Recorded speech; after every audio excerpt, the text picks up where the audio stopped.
आइए आज हम चर्चा करते हैं कि संगीत या ध्वनि से रोगों का उपचार कैसे करें। इनसे रोग का उपचार किया जा सकता है। संगीत ही को नाद विद्या भी कहा गया है।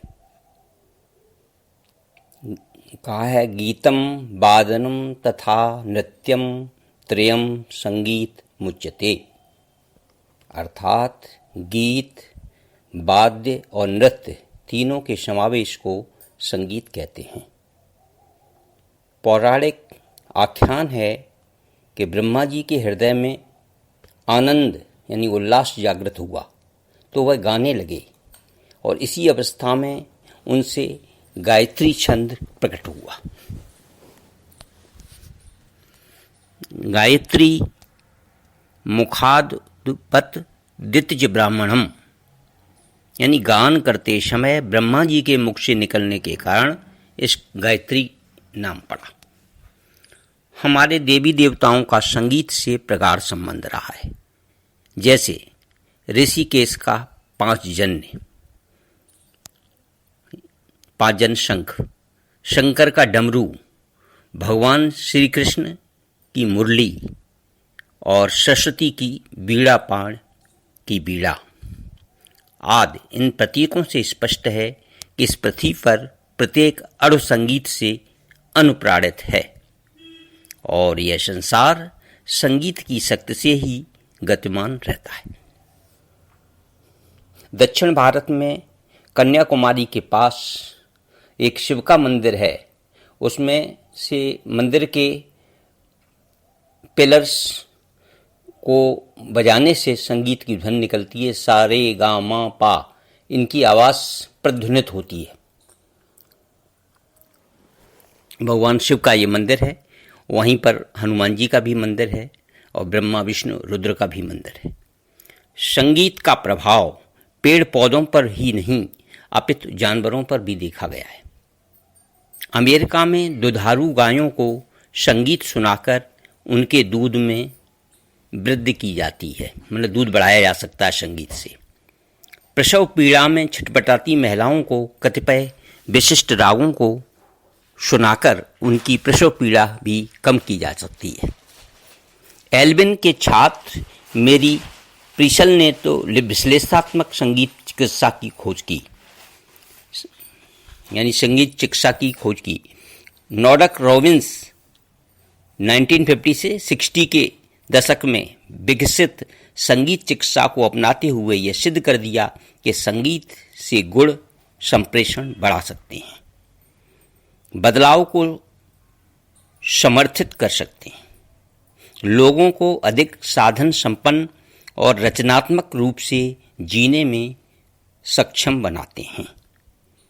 संगीत चिकित्सा पद्धति का प्रचलन ब्रिटेन, संयुक्त राष्ट्र अमेरिका, दक्षिण अफ्रीका, ऑस्ट्रेलिया तथा जर्मनी में अधिक है, जहां संगीत चिकित्सा सत्र चलाए जाते हैं। वहां के संगीत चिकित्सक विकलांगता के क्षेत्र में तथा वयस्कों के मनोरोग चिकित्सा माने मानसिक विकार, जरा चिकित्सा, प्रशामक देखभाल तथा अन्य क्षेत्रों में इसका प्रभावी उपयोग करते रहे हैं। वैदिक विज्ञान में भारतीय शास्त्रीय संगीत की रागों में चिकित्सा प्रभाव होने का दावा प्रस्तुत किया गया है। संगीत रोगी की प्रेरणा शक्ति और सकारात्मक भावनाओं को बढ़ाता है। कई परीक्षणों से पता चला है कि संगीत द्वारा चिंता, थकान और प्रतिकूल मनोदशा में परिवर्तन आता है। माना जाता है कि चिकित्सा के प्रारंभ में एक व्यक्ति का सामाजिक व्यवहार जितना अधिक बिगड़ा हुआ होगा, व्यक्ति को संगीत चिकित्सा से उतना ही अधिक लाभ प्राप्त होने की संभावना रहती है। सन 2009 में हुए नैदानिक परीक्षणों से क्रोचेन समीक्षा के अनुसार कुछ संगीत हृदय रोगों से पीड़ित रोगियों में सुधार और चिंता के स्तरों में कमी लाते हैं। यानी इससे चिंता का जो स्तर है उसको कम किया जा सकता है। परीक्षणों से यह भी ज्ञात हुआ कि संगीत चिकित्सा से जुड़ने पर मनोदशा और सामाजिक संबंधों में सुधार होता है। हमारे प्राचीन ग्रंथों में संगीत कला का विशेष महत्व प्रतिपादित हुआ है।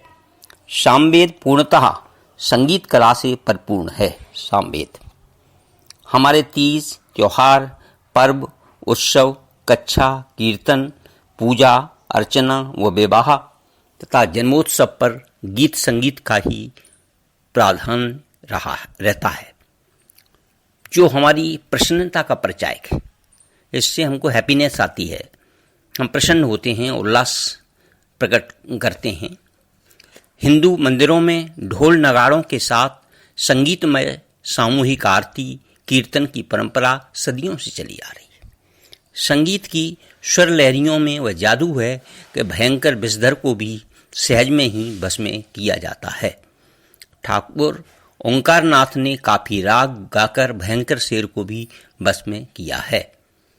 जैसे तानसेन के बारे में कहा जाता है, ग्वालियर में तानसेन जी हुए थे कि धरा मेर सब डोल हैं तानसेन की तान, मतलब उनके संगीत से धरा मेर सब डोल हैं, संगीत में इतनी ताकत है, ऐसा बताया गया।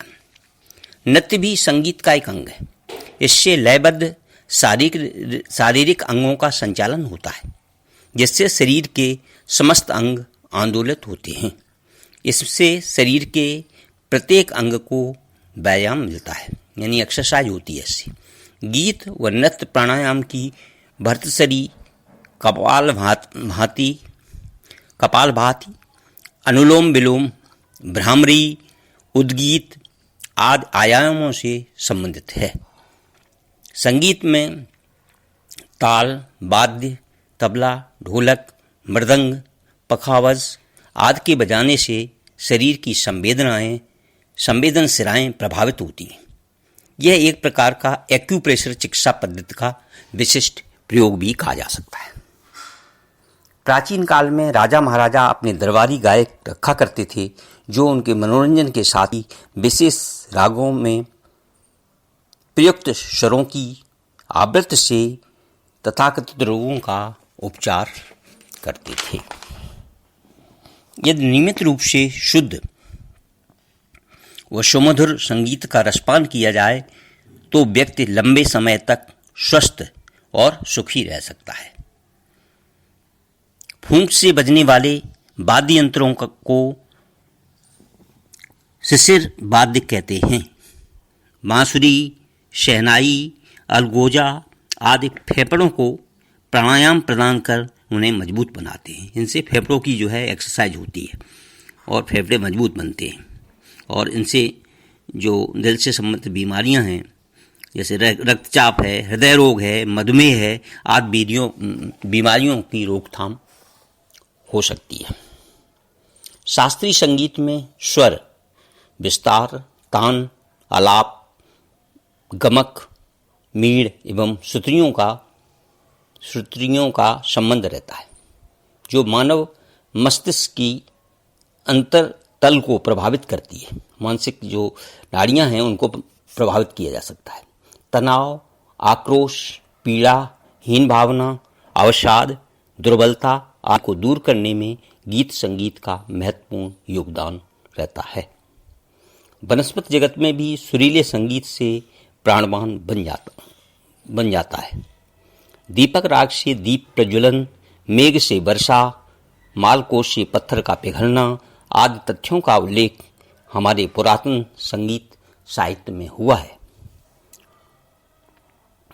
अमेरिका के कई दंत चिकित्सक विशिष्ट संगीत लहर को विद्युत वाद्य यंत्र से दबाकर दांत उखाड़ते हैं, तो दांतों की जो पीड़ा है वो कम हो जाती है। शास्त्रीय संगीत के अभ्यास से जीभ, हृदय, श्वास और स्वर वाहिनी, नलिकाओं, स्नायु संस्थान और नाड़ी संस्थान तथा हृदय की रक्त वाहिनी धमनियों पर पॉजिटिव यानी सकारात्मक प्रभाव पड़ता है। गायन और वादन की प्रतिक्रिया स्वरूप अधिक प्यास लगना, शरीर की जलन, नशे का प्रभाव, दुर्बलता, विष का प्रभाव, मूर्छा, अनिद्रा, दस्त और बार बार पेशाब आने की दशा में सुधार देखा गया है। संगीत से पीड़ित हृदय को सांत्वना मिलती है संगीत से, तथा मानव की सृजनशीलता, क्रिएटिविटी विकसित होती है। लंदन के डॉक्टर संगीत की मधुर धुन द्वारा गर्भस्थ शिशु की श्रवण शक्ति के विकास का पता लगाने में सफल हुए। पूर्व जर्मनी के गॉटिमन नगर के संगीत से उपचार करने वाले प्रोफेसर डॉक्टर जोयंस ने बीमार पशुओं का संगीत के प्रयोग पर सिद्ध किया है कि पशु भी संगीत से रोग मुक्त हो सकते हैं। सामूहिक गीतों से सभी को लाभ मिलता है, इसलिए तीर्थ यात्राओं, मेलों तथा देव दर्शन के समय सामूहिक भजन संगीत की प्रथाएं प्रचलित हैं। पागलपन और मनोविकारों के उपचार हेतु संगीत का बहुलता से प्रयोग किया जाता है। नॉर्वे के कीट विज्ञानी डॉक्टर हडसन ने शहद की मक्खियों से अधिक मात्रा में शहद उत्पादित करने हेतु संगीत को श्रेष्ठ साधन बताया है। इसी प्रकार सुप्रसिद्ध संगीतज्ञ जो तानसेन के बारे में बताया है, वे जन्म से गूंगे थे। 7 वर्ष की उम्र तक वे बोल ही नहीं पा रहे थे। उनके पिताजी मकरंद और माता श्री कालिंदी बाई ने अपने पुत्र के गूंगेपन का उपचार करने का हर संभव प्रयास किया, किंतु सफलता अर्जित नहीं हो पाई। अंत में तत्कालीन सुप्रसिद्ध संगीतकार मोहम्मद गौस की अनुकंपा से सफलता मिली। वे तानसेन को गाने के लिए बार बार उत्प्रेरित करते रहे। इससे बच्चे की आवाज खुल गई, तो वह न केवल बोलने ही लगा, अपितु सुमधुर संगीत का रसास्वादन भी कराने लगे और लोगों को संगीत द्वारा कई असाध्य रोगों से दिलाई। उत्तर प्रदेश की रामपुर स्टेट के नवाब के सानिध्य में सूरज खान नामक गायक थे। उन्हें संगीत द्वारा नवाब को लकवे की बीमारी से मुक्ति दिलाई, ऐसा कहा जाता है। संगीत की महिमा का वर्णन करते हुए विश्व प्रसिद्ध गायक एनार्को कारूसो लिखते हैं, जब कभी संगीत की स्वर लहरियां मेरे कानों में गूंजती हैं, तब मुझे लगता है कि मेरी आत्मचेतना किसी जीवनदायिनी अदृश्य सत्ता से संबंध हो गई है। मैं शरीर की पीड़ा को भूल जाता हूँ, मेरी भूख, प्यास और निद्रा टूट जाती है, तब मन को विश्राम और शरीर को हल्कापन मिलता है। मैं तभी से सोचा करता कि सृष्टि में संगीत से बढ़कर मानव जाति के लिए और कोई दूसरा वरदान नहीं है। प्रातःकाल का संगीत जहाँ हमारे शरीर को स्फूर्ति और बल प्रदान करता है, वहीं हृदय, स्नायुओं, मन और भावनाओं को भी स्निग्धता प्रदान करता है। अतः प्रातः सायं दोनों समय व्यक्ति को गाना बजाना, नृत्य एवं प्रार्थना में अवश्य भागीदार बनना चाहिए, कीर्तन करना चाहिए, सरस और भाव प्रधान गीतों का श्रवण करना चाहिए। इससे हम इस तरह से हम अपने रोगों का उपचार करने में संगीत एक महत्वपूर्ण योगदान देता है। ओम नमः शिवाय। ये थे